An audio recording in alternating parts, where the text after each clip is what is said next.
Hello guys, आपका स्वागत है हमारी चैनल अनटोल्ड स्टोरीज़ में। आज की कहानी एक रईसज़ादे आदि के बारे में है।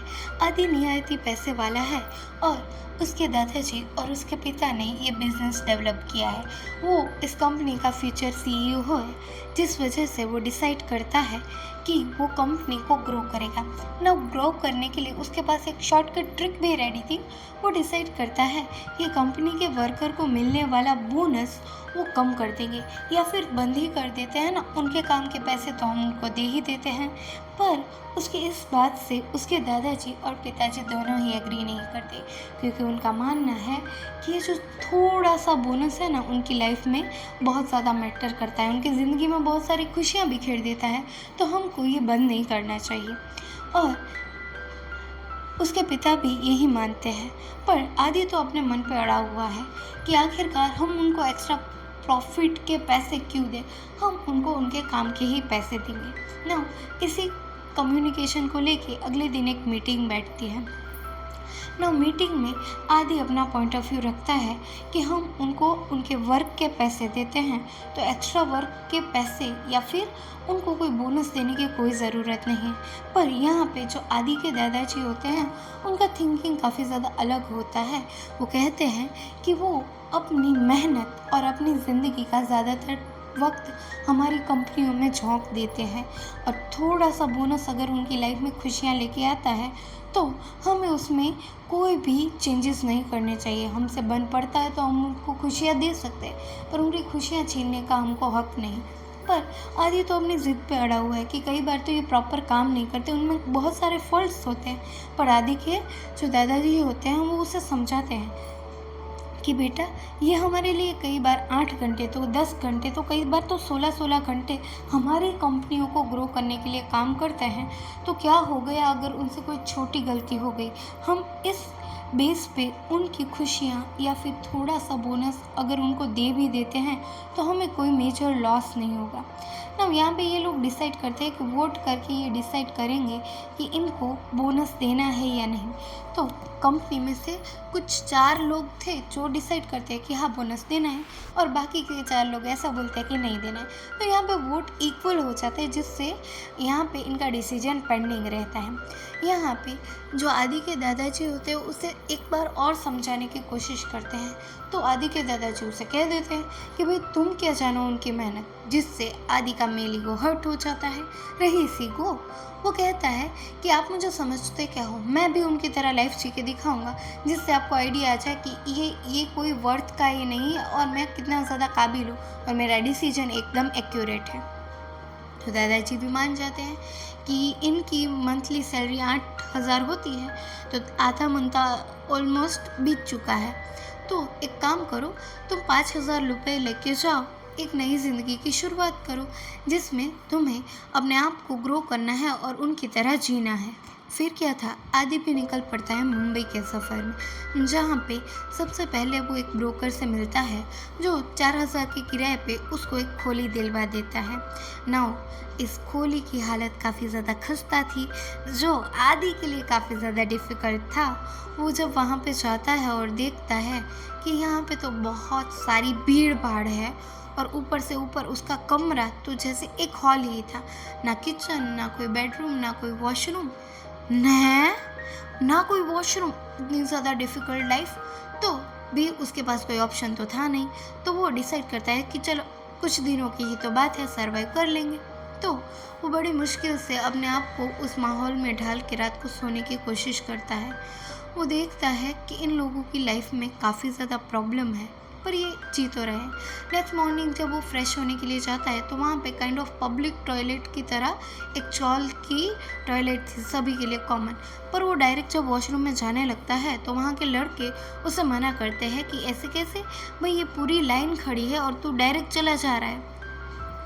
इस बात से अनजान अभी वो लोग उसे एक चांस देते हैं कि भाई तू नया है, तुझे कोई आइडिया नहीं है, तो कोई बात नहीं, आज तू पहले जा सकता है, पर रोज़ का मत समझना। ऐसा कह के एक अंकल अपनी बाल्टी उसको दे देते हैं फ्रेश होने के लिए। पर जब वो वॉशरूम में जाता है, वो वहाँ से उल्टियाँ करते करते दौड़ता वापस आ जाता है। ये तो बहुत ज़्यादा अनहाइजीनिक है, ऐसा समझ के वो यहाँ से एक मॉल में चला जाता है और वहाँ पे जाके फ्रेश होता है ना। फ्रेश होने के बाद खाने का जुगाड़ करना था। लकीली शाम को एक शादी थी तो वहाँ पे अच्छा बन के वो वहाँ का खाना ट्राई करने लगता है, पर मोस्ट ऑफ द चीज़ें तो नॉनवेज थी। अभी आदि ठहरा वेजिटेरियन, तो बड़ी मुश्किल से वो एक समोसा, रोटी और सलाद लेता है। तभी वहाँ पे मीनल आके उसे बताती है कि ये समोसा भी नॉनवेज है। अभी बुरा फंसा, बेचारे को रोटी और सलाद खा के अपना पेट भरना पड़ता है। साथ ही साथ मीनल उसे बताती है कि वो यहीं पे रहने वाली है, तो उसे कोई हेल्प चाहिए तो बताना। फिर क्या होता है, नेक्स्ट मॉर्निंग जब वो काम ढूंढने जाता है तो उसे एक जूते के शोरूम में नौकरी मिल जाती है। 4,000 पर महीना सैलरी और एक टाइम का खाना भी वो दे देंगे। अभी घर की हालत तो काफ़ी ज़्यादा खस्ता थी, ना था एसी। ये सोच के वो सोच लेता है कि कोई नहीं, मुझे तो कुछ दिन ही काम करना है।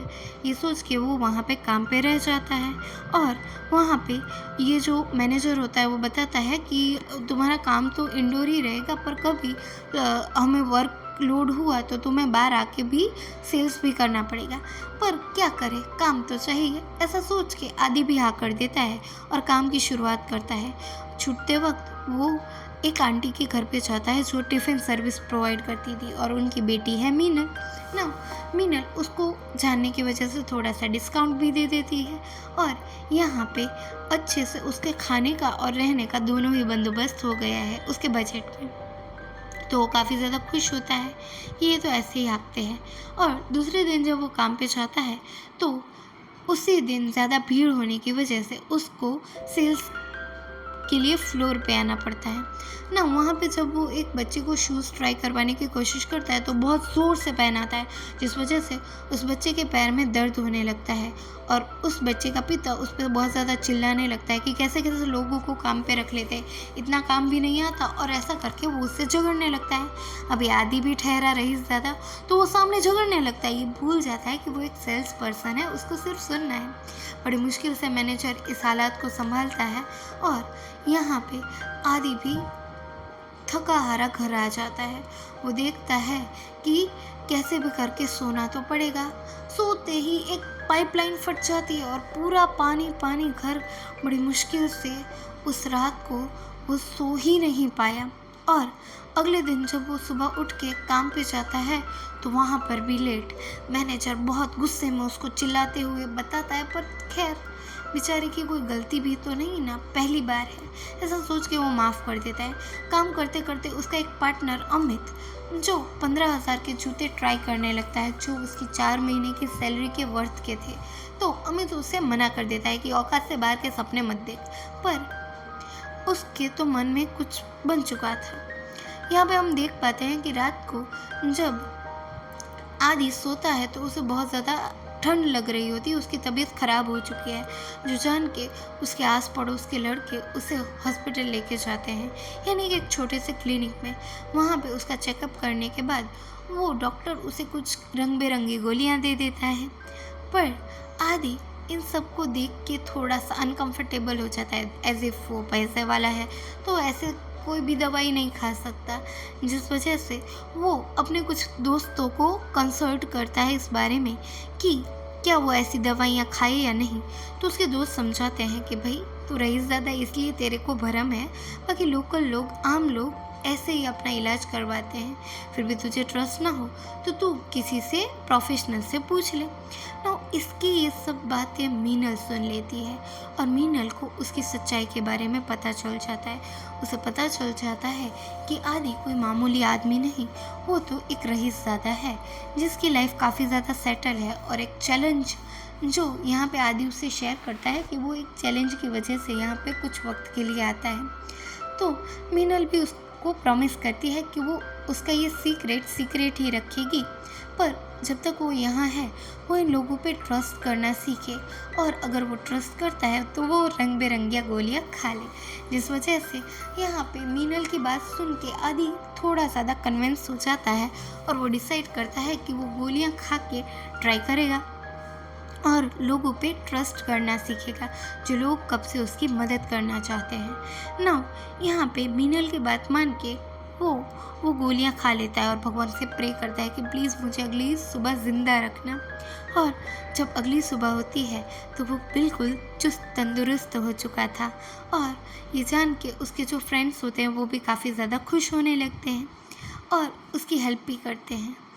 अब यहाँ से ये अपने काम के लिए जाता है, पर काम पे मैनेजर बहुत ज़्यादा गुस्से में होता है।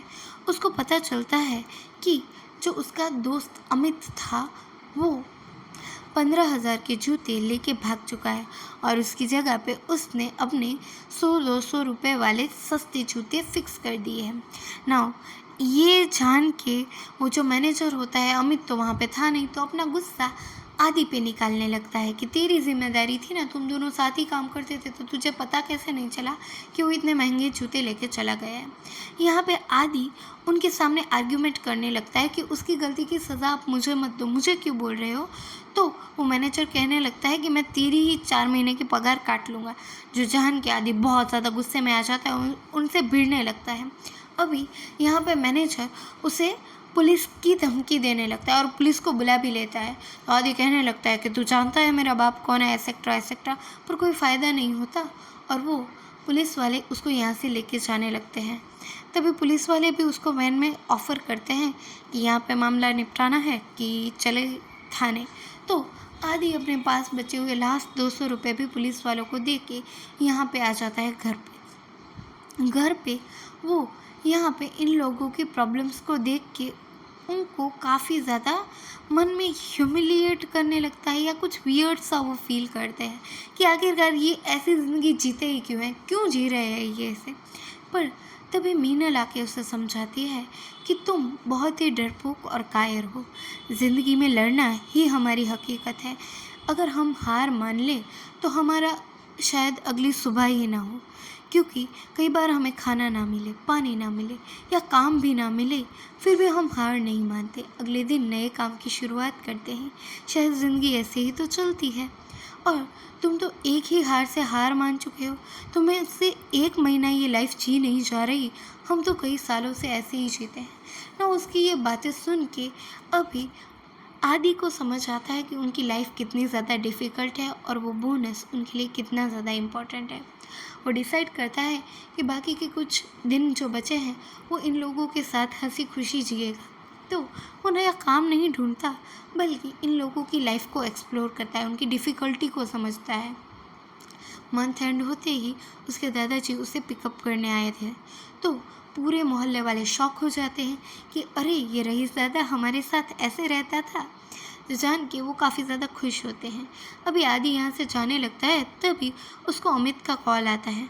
अमित उसे बताता है कि वो बहुत ज़्यादा सॉरी फील कर रहा है, क्योंकि उसकी वजह से यहाँ पे आदि को बहुत ज़्यादा प्रॉब्लम झेलनी पड़ी। उसने मैनेजर से प्रॉमिस किया है कि वो अपनी 4 महीने की सैलरी दे के भी उसका सारा ही जो पेमेंट पेंडिंग है वो क्लियर कर देगा। पर आदि कहता है कि उस पेमेंट की चिंता मत करो, तुम सिर्फ अच्छे से अपना काम करना और नेक्स्ट टाइम चोरी मत करना। अभी आदि में इतना ज़्यादा चेंज देख के उसके दादाजी तो काफ़ी ज़्यादा खुश हो जाते हैं कि जो चीज़ वो आदि को समझाना चाहते थे वो समझ चुका है। आज के लिए बस इतना ही। थैंक्स फॉर वॉचिंग, और किसी की भी डिसरिस्पेक्ट मत करो।